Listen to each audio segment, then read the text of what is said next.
আউযু বিল্লাহি মিনাশ শাইতানির রাজিম বিসমিল্লাহির রহমানির রহিম।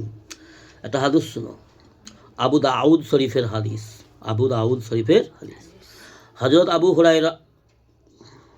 দাউদ শরীফের হাদিস হযরত আবু কাতাদাহ ইবনে রিবি রাদিয়াল্লাহু তাআলা আনহু বর্ণনা করছেন। হযরত আবু কাতাদাহ ইবনে রিবি রাদিয়াল্লাহু তাআলা আনহু বর্ণনা করছেন, রাসূল পাক সাল্লাল্লাহু আলাইহি ওয়াসাল্লাম বলিয়াছেন, আল্লাহ তাআলা বলিয়াছেন, আল্লাহ তাআলা বলিতেছেন। রাসূল পাক সাল্লাল্লাহু আলাইহি সাল্লাম ইরশাদ করছেন সাহাবাদের মাঝখানে, আল্লাহ সুবহানাহু ওয়া তাআলা বলিয়াছেন, আমি তোমার উম্মতের উপর 5 ওয়াক্ত নামাজ ফরজ করিয়াছি। রাসূলুল্লাহ সাল্লাল্লাহু আলাইহি সাল্লামকে আল্লাহ বলছেন ওহীর মাধ্যমে, জি, বা ওহীর মাধ্যমে নয়, যেহেতু নামাজ আল্লাহ রাব্বুল আলামিন আল্লাহ মুহাম্মদ সাল্লাল্লাহু আলাইহি সাল্লামকে আসমানে ডেকে দিয়েছিল। বাকি সমস্ত হুকুম আহকামকে আল্লাহ জিবরাইলের মাধ্যমে আল্লাহ পাঠিয়ে দিয়েছে নবীর কাছে, নবীর কাছ পর্যন্ত জিবরাইলের মাধ্যমে। কিন্তু নামাজ, সালাত, আল্লাহ সুবহানাহু ওয়া তাআলা এত কিমতি মূল্যবান সম্পদ এবং কিমতি গিফট, সেটা আল্লাহ রাব্বুল আলামিন মুহাম্মদ সাল্লাল্লাহু আলাইহি ওয়াসাল্লামকে দেওয়ার জন্য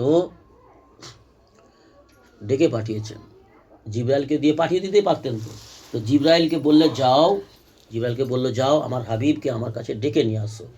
কিভাবে আনবে সব বলে দিয়েছে। জি, 7 আসমান পার হয়ে সিদরাতুল মুনতাহা, ফির আরশ, লম্বা ঘটনা ওকে আছে। আল্লাহ সুবহানাহু ওয়া তাআলা বড় কুদরতওয়ালা, বড় তাকতবার, বড় গফুরুর রহিম, রহমানুর রহিম। আল্লাহর কুদরত, আল্লাহর হিকমত বুঝার মতন ক্ষমতা কোনো মানব জাতির নেই, কোনো সৃষ্টি জগতের নেই, কোনো সৃষ্টির মধ্যে সে ক্ষমতাই আল্লাহ দেয়নি যে আল্লাহ পাকের কুদরত, তাকত আল্লাহ কেমন বুঝে নেবে। যেটা মুহাম্মদ সাল্লাল্লাহু আলাইহি ওয়াসাল্লামকে যতটা জানানো হয়েছে ততটা মুহাম্মদ সাল্লাল্লাহু আলাইহি ওয়াসাল্লাম আমাদের কাছ পর্যন্ত জানিয়ে দিয়েছেন। আমাদের নবী মুহাম্মদ সাল্লাল্লাহু আলাইহি ওয়াসাল্লাম কোনো বিষয়ে গোপন করেনি। যেটা আমার নবীকে জানিয়েছে আল্লাহ, সেই বিষয়ে আমার নবী সাল্লাল্লাহু আলাইহি ওয়াসাল্লাম কোনো বিষয়কে উম্মতের কাছ পর্যন্ত পৌঁছানোর ব্যাপারে গোপন করেননি। জি, আল্লাহ যেটা আদেশ করেছেন সেটাই যথারীতিভাবে পালন করেছেন আমার নবী মুহাম্মদ সাল্লাল্লাহু আলাইহি ওয়াসাল্লাম। ঠিক আছে, তো নামাজের জন্য ডেকে আল্লাহ নামাজ দিয়েছে। লম্বা ঘটনা, 50 ওয়াক্ত থেকে 5 ওয়াক্ত এসেছে, সে লম্বা ঘটনা, ওদিকে যাচ্ছি না। তো এখানে আল্লাহ রাব্বুল আলামিন মুহাম্মদ সাল্লাল্লাহু আলাইহি ওয়াসাল্লামকে বলেছেন, মুহাম্মদ সাল্লাল্লাহু আলাইহি ওয়াসাল্লাম আমাদেরকে বলছেন, আল্লাহ তাআলা বলছেন, আমি তোমার উম্মতের উপর 5 ওয়াক্ত সালাত ফরজ করিয়াছি এবং আমি এই দায়িত্ব গ্রহণ করিয়াছি। আল্লাহ সুবহানাহু ওয়া তাআলা হুকুম দিয়েছেন, হুকুম দেওয়ার পরে এই হুকুম পুরাকারীর জন্য, যারা এই হুকুমগুলোকে পুরা করবে তাদের জন্য আল্লাহ রাব্বুল আলামিন দায়িত্ব গ্রহণ করেছেন, দায়িত্ব নিয়েছেন, মানে ওয়াদা করেছেন কি, যে ব্যক্তি এই 5 ওয়াক্ত সালাতকে সময় মতো আদায় করিবার এহতেমাম করিয়া আমার নিকটে আসিবে, যে ব্যক্তি, নারী পুরুষ, যে মুহাম্মাদের উম্মতের মধ্যে, আমাদের মধ্যে যেই ব্যক্তি এই 5 ওয়াক্ত সালাতকে, নামাজকে এহতেমামের সহিত, ইখলাসের সহিত, সুন্দরভাবে খুশুখুজুর সহিত এই 5 ওয়াক্ত সালাতকে যে এহতেমামের সহিত পাবন্দি করে সময় মতন আদায় করে আমার কাছে আসিবে, অর্থাৎ মৃত্যুবরণ করিবে, আমি তাহাকে বেহেশতে প্রবেশ করাইব।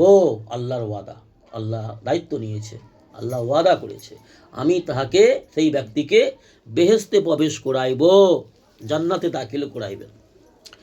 আর যে ব্যক্তি নামাজের এহতেমাম করে নাই, 5 ওয়াক্ত সালাত আদায় করে নাই, তাহার জন্য আমার কোনো দায়িত্ব নাই। আল্লাহ বলছেন তাহার জন্য আমার কোনো দায়িত্ব নাই। আল্লাহ বলছেন ইচ্ছা হইলে আমি মাফ করিব, আল্লাহ যেটা চাইবেন।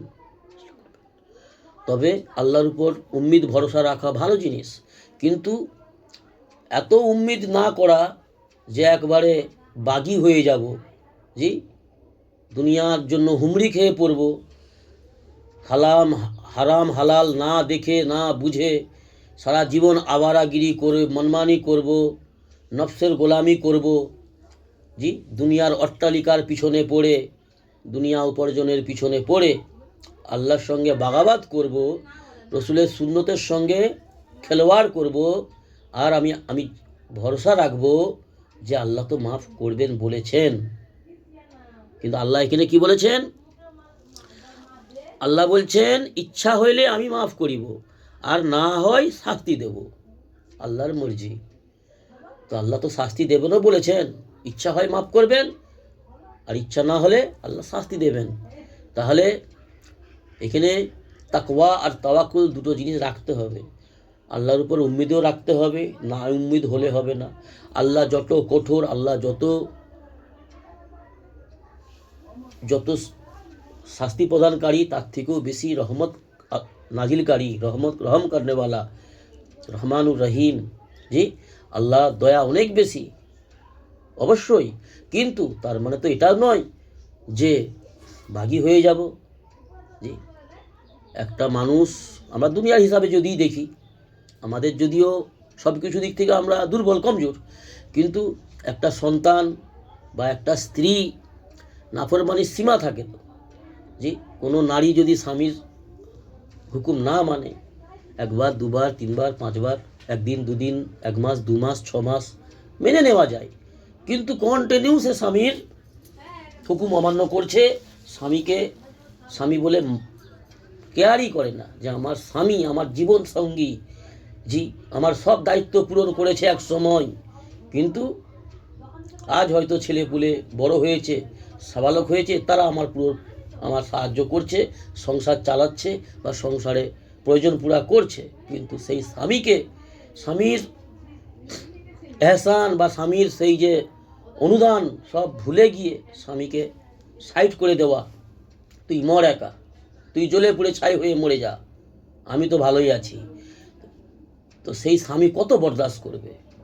সেরকমইভাবে একটা সন্তান একটা বাপের কাছে বা মায়ের কাছে যদি জুলুম, ভুল করে, অন্যায় করে, একবার দুবার পাঁচবার, একদিন দুদিন 6 দিন, 2 বছরের 5 বছর সম্ভব, কিন্তু একদিন এমন হয়ে যাবে যে অন্তর থেকে তার মহব্বতই খালি হয়ে যাবে, নফরত ঢুকে যাবে।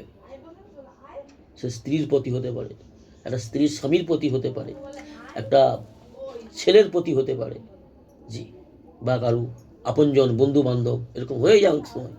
এমন কিছু দুর্ব্যবহার করে ফেলে আপনজন বন্ধু বান্ধব, আত্মীয় স্বজন, নিজের সন্তান, নিজের স্ত্রী, নিজের মা বাবাও, তাদের প্রতি ঘৃণা জন্মে যায়। আর আসলে বাস্তবে এইটাই যে দুনিয়ায় কেউ কারু নয়, কিন্তু দুনিয়ার মোহ মায়া, দুনিয়ার কিছু সিস্টেম, সংবিধান ইসলামের বিধানে দেওয়া আছে।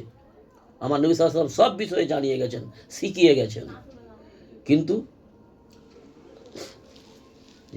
আমরা দুনিয়ার ব্যাপারে ক্ষিপ্ত হয়ে যাই এবং অসন্তুষ্ট হয়ে যাই। কিন্তু আমরা যে আমাদের মুসলমান সমাজে মানুষ যে আল্লাহর নাফরমানি সীমাহীন করছে, সমাজ দেখলে চোখে পানি আসবে যদি উম্মতের গমের সঙ্গে দেখা যায়। গম, আমরা ওই নবীর উম্মত যে নবী রহমাতাল লিল আলামিন, উম্মতের ব্যাপারে সর্বদা পরেশান থাকতেন যে আমার উম্মতের কি হবে। জীবদ্দশায় কখনো শান্তিতে আমার নবী সাল্লাল্লাহু আলাইহি ওয়াসাল্লাম দুমুঠো খায়নি এই উম্মতের চিন্তা ফিকিরে, কখনো শান্তির ঘুম ঘুমোয়নি এই উম্মতের জন্য, আমাদের জন্য। কিন্তু আমরা সেই নবীর সুন্নতকে ছুরি চালাচ্ছি, সেই নবীর সুন্নতকে একবারে নাস্ত নাবুদ মিটাতে চলেছি। আমার ঘর থেকে, আমাদের বেশিরভাগ মুসলমান সমাজে ঘর থেকে সুন্নতকে বিদায় করে দিয়েছি, শুধু নামে মুসলমান রয়েছি, গোশ খাবো, জলসা শুনবো, আর বছরে একবার ঈদ পড়বো, আর একবার দাঁড়িয়ে ক্যাম্প পড়বো, দাঁড়িয়ে ক্যাম্প পড়বে, ক্যাম্প করে না, ক্যাম্প পড়ে। ক্যাম্প করা হচ্ছে নামাজের মধ্যে ফরজ, জান্নাতে যাব। এই রকম মুসলমান আমাদের সমাজে বেশি, বেদাত করনেওয়ালা। তো আমাদেরকে ফিকির করতে হবে যেন আমার নসল যেন ওই দলের মধ্যে না সামিল হয়ে যায়, ওই দল অন্তর্ভুক্ত না হয়ে যায়, ওই দলের মধ্যে অন্তর্ভুক্ত না হয়ে যায় আমাদের নসল, আমাদের আনেওয়ালা পিঢ়ি।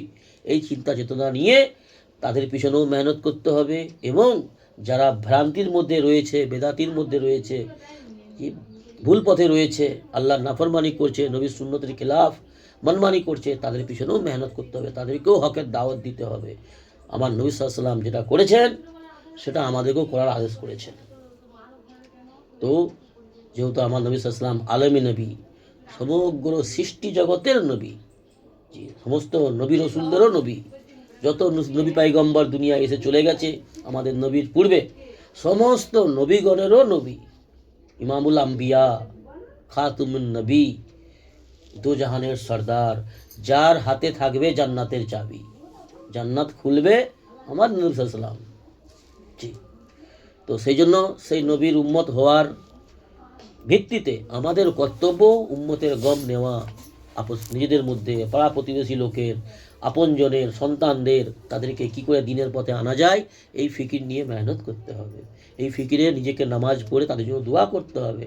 এই যে পার্শ্ববর্তী দেখতে পাচ্ছ না, হ্যাঁ, গর্বের সঙ্গে বলছো তুমি যে রক্ত পড়েছো আমিও তাই পড়েছি, এটা ঠিক আছে, আলহামদুলিল্লাহ, এদের জন্য দোয়া করতে হবে। তোমার পার্শ্ববর্তী মানুষ, কত মানুষ আছে যারা বছরের পর বছর সেজদা করেনি, 10 বছর 20 বছর কেটে গেছে, একটাও সেজদা করেনি।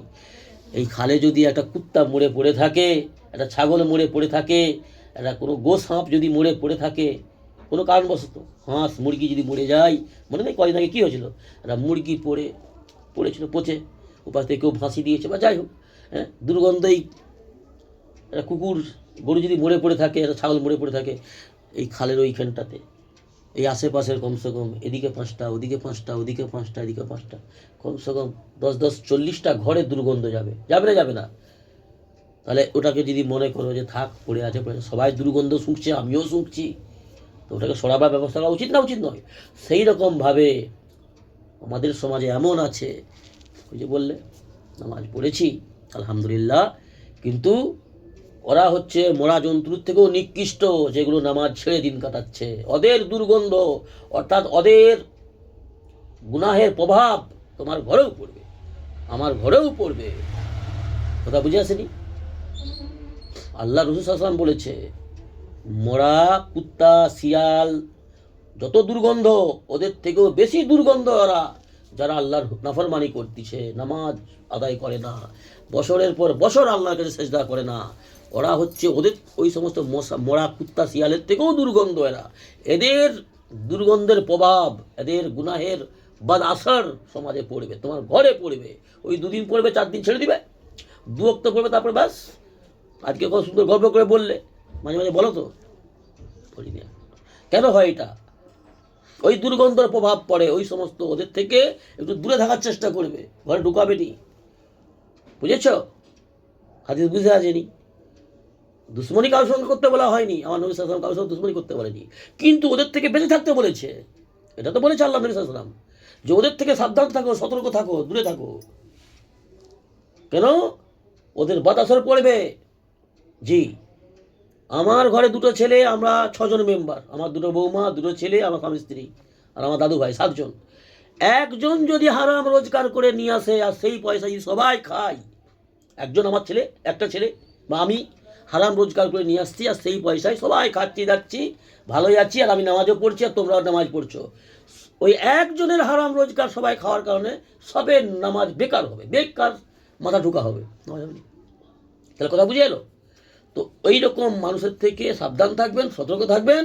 আর যদি পারো, যেহেতু আখির নবীর উম্মত আমরা, ওদেরকে একটু দিন ইসলামের কথা বলো, গায়ে মাথায় কাপড় রাখো, নামাজ আদায় করো, ওদের সঙ্গে দিন ইসলামের চর্চা করো, নামাজের ফরজ কোটা, উজুর ফরজ কোটা, গোসলের ফরজ কোটা, ইস্তেঞ্জা যাওয়ার দোয়া কী আছে, ঘুমানোর দোয়া কী আছে, ভাত খাওয়ার আগে কী দোয়া পড়ো, তুমি পড়ো। এইরকমভাবে আমি একটু বলছি, তুমি আমাকে শোনাও, না তুমি আমাকে শোনাও, ঠিক আছে কিনা, আমারটা দেখো, তোমারটা দেখি, এইরকম আলোচনা করতে হয়। তা না করে দুনিয়ার চর্চা, সময় কুলায়নি, 12 ঘন্টা দিন কুলায়নি, দুনিয়ার চর্চা, গীবত, পরচর্চা। আর মনে করছো আমি 4 ওয়াক্ত নামাজ পড়ে আমি বড় কাজ করেছি, বা আমি যদি মনে করি বিপদে পড়ে যাব, বিপদে গ্রেপ্তার হয়ে যাব, ওই জন্য আল্লাহ আমাদের সেই বুঝ দান করুন। দিন ইসলামের ব্যাপারে জানার আছে। দিন ইসলাম সমুদ্র। আর আমার কাছে দিন ইসলামের ব্যাপারে যে জ্ঞান এলেম রয়েছে সেটা হচ্ছে সমুদ্রের পানির মোকাবিলায় একটা সূচকে যদি ডুবিয়ে তোলা হয়, ওই সূচের ডগে যে পানিটুকু লেগে থাকে না, সেই পরিমাণ দিন ইসলামের জ্ঞান এলেম আমাদের মধ্যে রয়েছে, আমল সব কিছু অতি সামান্য। তো দিন ইসলাম বুঝার জিনিস, বেশি বুঝতে হবে, আর বেশি দিন ইসলামের পথে চলতে হবে। আল্লাহ আমাদের তৌফিক দান করুন। আল্লাহুম্মা আমিন। সুবহানাল্লাহি ওয়া বিহামদিহি।